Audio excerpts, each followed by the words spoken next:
रविवार का दिन था।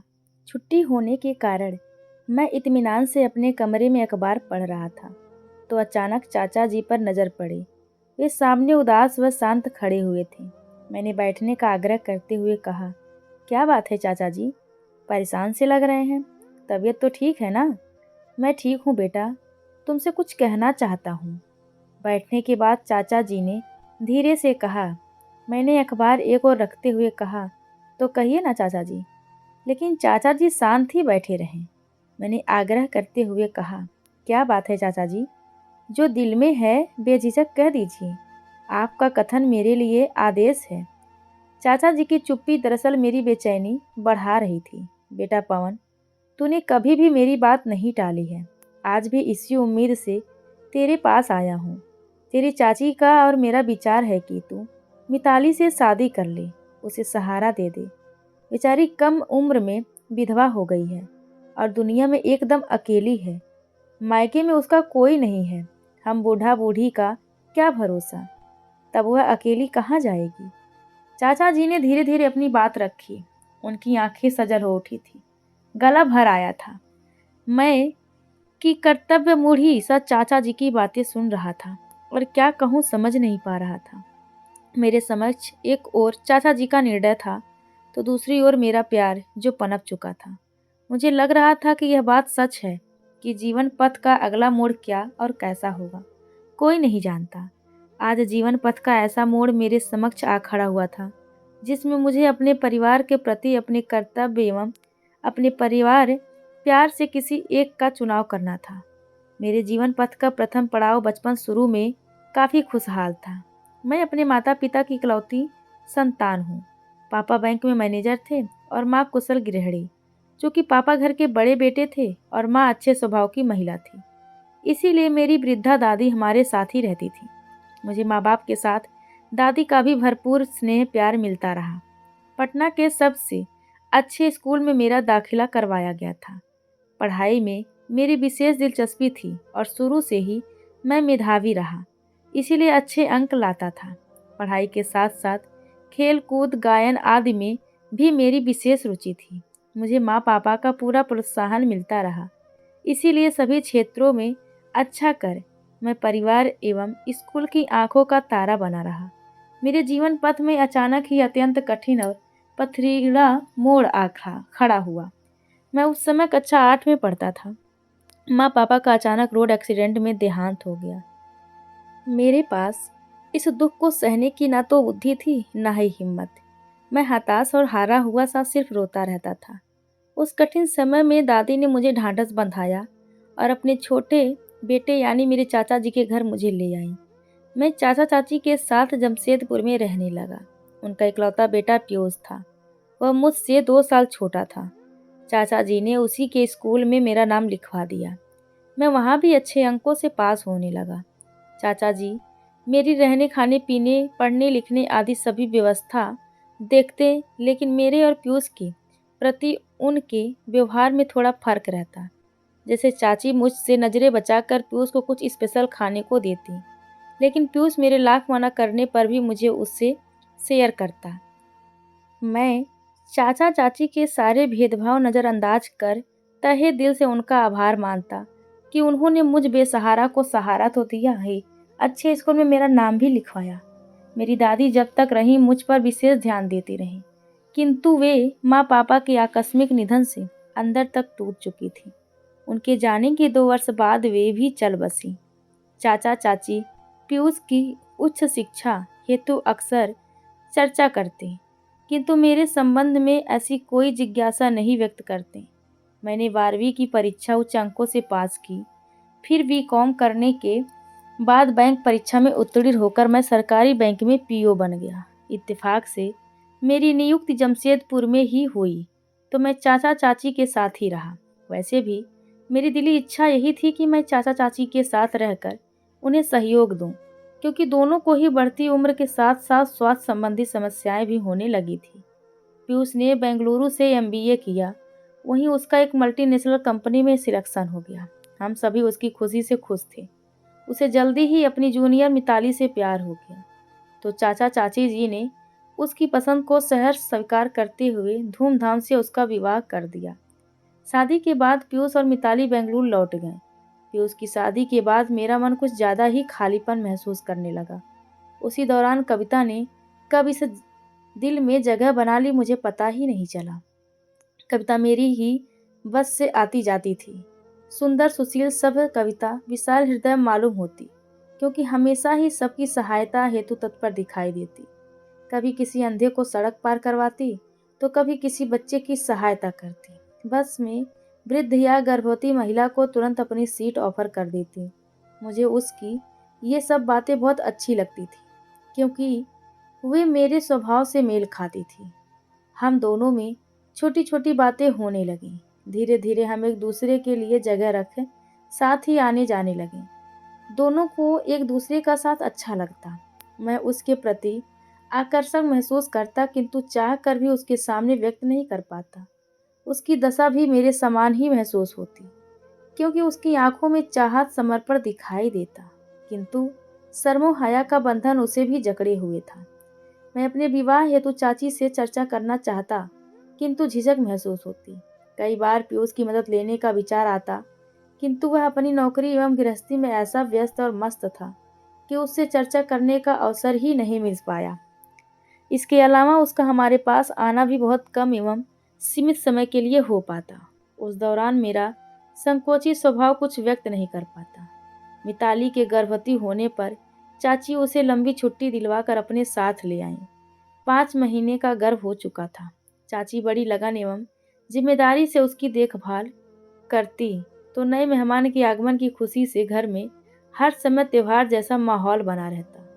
मैं अपने संकोची स्वभाव के कारण मिताली से थोड़ा दूर ही दूर रहता था। हम दोनों में कभी कभी ही कुछ बात होती। जीवन अपनी गति से चल रहा था कि अचानक पीयूष का रोड एक्सीडेंट में देहांत हो गया।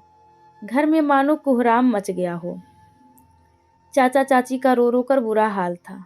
मिताली तो पत्थर की मूर्ति सी बन गई, एकदम शांत गमगीन। मैं स्वयं के साथ साथ सभी को संभालने की असफल कोशिश में लगा रहता। मिताली को समझाते हुए कहता कि मिताली, कम से कम बच्चे के बारे में तो सोचो, उस पर बुरा प्रभाव पड़ेगा। तो वह आंसू पोंछते हुए सुबकने लगती। पीयूष के जाने के बाद हम सभी का जीवन रंगहीन उमंगहीन हो गया था। हम सभी यंत्रवत अपना अपना काम करते और एक दूसरे से नजरें चुराते हुए मालूम होते। जीवन यात्रा की टेढ़ी मेढ़ी डगर मेरे मानसिक में हलचल मचा रही थी। चाचा जी मिताली से विवाह करने की बात पर मेरा जवाब सुनना चाह रहे थे।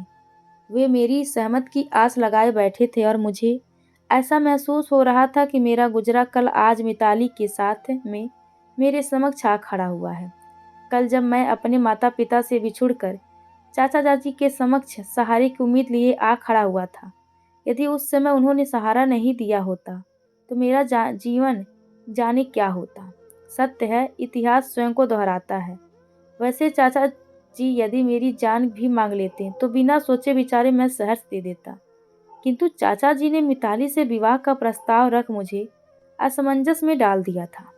मैंने धीरे से कहा, चाचा जी, मिताली को मैंने हमेशा अपनी छोटी बहन माना है। ऐसे में मैं भला उससे शादी कैसे कर सकता हूँ? बेटा, तुम निराश करोगे तो हम कहाँ जाएंगे? कहते हुए चाचा जी रो पड़े। मैंने उन्हें संभालते हुए कहा, चाचा जी स्वयं को संभालिए। तो निराश होने से समस्या का समाधान कैसे निकलेगा? मैं नहीं जानता था कि आप लोग मिताली के पुनर्विवाह हेतु विचार कर रहे हैं। दरअसल मेरा मित्र पंकज अपने विधुर भैया प्रसून्न के लिए मुझसे मिताली का हाथ मांग रहा था, किंतु मैं उसके प्रस्ताव पर उस पर विफर पड़ा था कि अभी बेचारी पीयूष के गम से उभर भी नहीं पाई है। उसका बच्चा मिताली के गर्भ में है। ऐसे में उससे मैं कहीं और शादी करने के लिए कैसे बोल सकता हूँ? उसने मुझे समझाते हुए कहा था कि दोस्त, गंभीरता से विचार कर। जो हुआ बहुत बुरा हुआ, किंतु वह हो चुका है, तो अब उससे निकलने का उपाय सोचना होगा। मेरी भाभी बेटे के जन्म के साथ चल बसी। आज बेटा 1.5 वर्ष का हो गया है। मेरी माँ बेटे प्रखर का पालन पोषण करती हैं, किंतु वे बूढ़ी और बीमार हैं। भैया दूसरी शादी के लिए इसलिए इनकार कर देते हैं कि अगर उनकी दूसरी पत्नी उनके जान से प्यारे प्रखर के साथ बुरा व्यवहार करेंगी तो वे बर्दाश्त नहीं कर पाएंगे। वही सिचुएशन मिताली के समक्ष भी आ खड़ी हुई है, लेकिन वह बेचारी जिंदगी किस सहारे निकालेगी। उसने मुझे विस्तार से समझाते हुए कहा कि देख दोस्त, मेरे भैया और मिताली दोनों को संयोगवश अपने जीवन साथियों से बिछुड़ आधे अधूरे रह गए हैं। हम दोनों को मिलाकर उनके जीवन को सरस एवं सफल बनाएं, यही सर्वथा उचित होगा। मैंने बहुत चिंतन मनन के बाद तेरे समक्ष ये प्रस्ताव रखा है। दोनों एक दूसरे के बच्चे को अपना कर जीवन साथी बन जाएं, इसी में दोनों का सुख है। जो घटित हुआ उसे तो बदला नहीं जा सकता, किंतु उनका भविष्य तो अवश्य सुधारा जा सकता है। गंभीरता से विचार करने पर मुझे भी पंकज का प्रस्ताव उचित लगा, किंतु किंतु आप लोगों से इसके बारे में चर्चा करने का साहस मुझमें नहीं था। आज आपने चर्चा की तो कहने का साहस जुटा पाया। चाचा जी मेरी बातें शांति से सुन रहे थे और समझ भी रहे थे, क्योंकि अब वे संतुष्ट नजर आ रहे थे। चाचा जी जो अब तक पर्दे की ओर से हमारी बातें सुन रही थीं, लपक कर हमारे सामने आ खड़ी हुई और अधीरता से बोली, बेटा कैसे हैं पंकज के भैया, क्या करते हैं, उम्र क्या है उनकी, और क्या तू उनसे मिला है, वगैरह वगैरह। मैंने उनको पलंग पर बैठाते हुए कहा, चाची जी पहले आप इत्मीनान से बैठिए, मैं सब बताता हूँ। बड़े नेक और संस्कारवान इंसान हैं, सरकारी स्कूल में शिक्षक हैं और मेरी ही उम्र के होंगे, क्योंकि पंकज से 2 साल ही बड़े हैं। पंकज मुझसे लगभग 2 साल ही छोटा है। वैसे आप लोग पहले उनसे मिल लीजिए, उसके बाद निर्णय लीजिएगा। मैं तो मिताली को देखकर चिंतित हो जाता हूँ, समझ नहीं पाता हूँ कि वह इस बात के लिए तैयार होगी या नहीं। अभी बेहद गुमसुम व गमगीन रहती है। बेटा तू चिंता ना कर, उसे विवाह के लिए हम सभी को प्रोत्साहित करना होगा। विवाह होने से वह स्वयं को सुरक्षित महसूस करेगी, जिसका प्रभाव गर्भ पर भी सकारात्मक पड़ेगा। बेटा वह अभी स्वयं को अकेली एवं असुरक्षित महसूस करती होगी। एक औरत होने के नाते मैं उसकी भावनाएं समझ सकती हूँ। यदि उसे सहारा मिल जाएगा तब उसे दुनिया और जीवन प्रकाशवान लगने लगेगा। हम सबके सहयोग और प्रोत्साहन से वह सामान्य जीवन के प्रति अग्रसर हो जाएगी, चाची ने समझाते हुए कहा।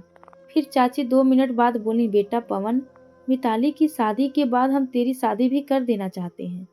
ठीक है चाची, लेकिन अभी हमें सिर्फ मिताली के संबंध में ही सोचना चाहिए। कच्ची उम्र में बड़ी विपदा उस पर आ पड़ी है। हाँ बेटा, बहुत दुख लगता है उसे यूं मूर्त बनाकर देख कर, लेकिन तेरी जिम्मेदारी भी पूरी कर देना चाहती हूँ। कोई नज़र में हो तो बता देना। कहते हुए चाची ने स्नेह से मेरा सिर हिला दिया। मैं कविता को याद कर आहिस्ता से मुस्कुरा दिया। प्रसन्नु भैया के साथ मिताली की शादी कर दी गई।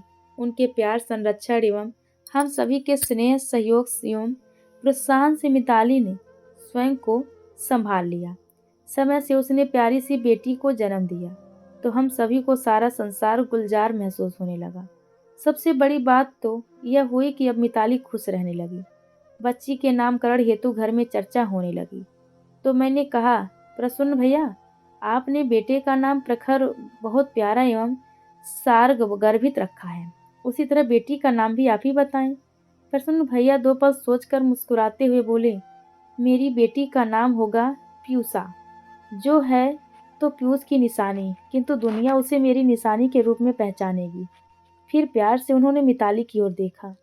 मिताली उन्हें आदर और प्यार से देखने लगी, मानो कह रही हो कि आपको पाकर मैं धन्य हो गई। तो दोस्तों, इस कहानी को लेकर आपकी क्या राय है, कमेंट बॉक्स में ज़रूर बताएं। और अगर कहानी अच्छी लगी हो तो प्लीज़ लाइक करें। अगर आपने हमारे चैनल को अभी तक सब्सक्राइब नहीं किया है तो ज़रूर कर दीजिए। तो मिलते हैं ऐसे ही मोटिवेशनल कहानी के साथ।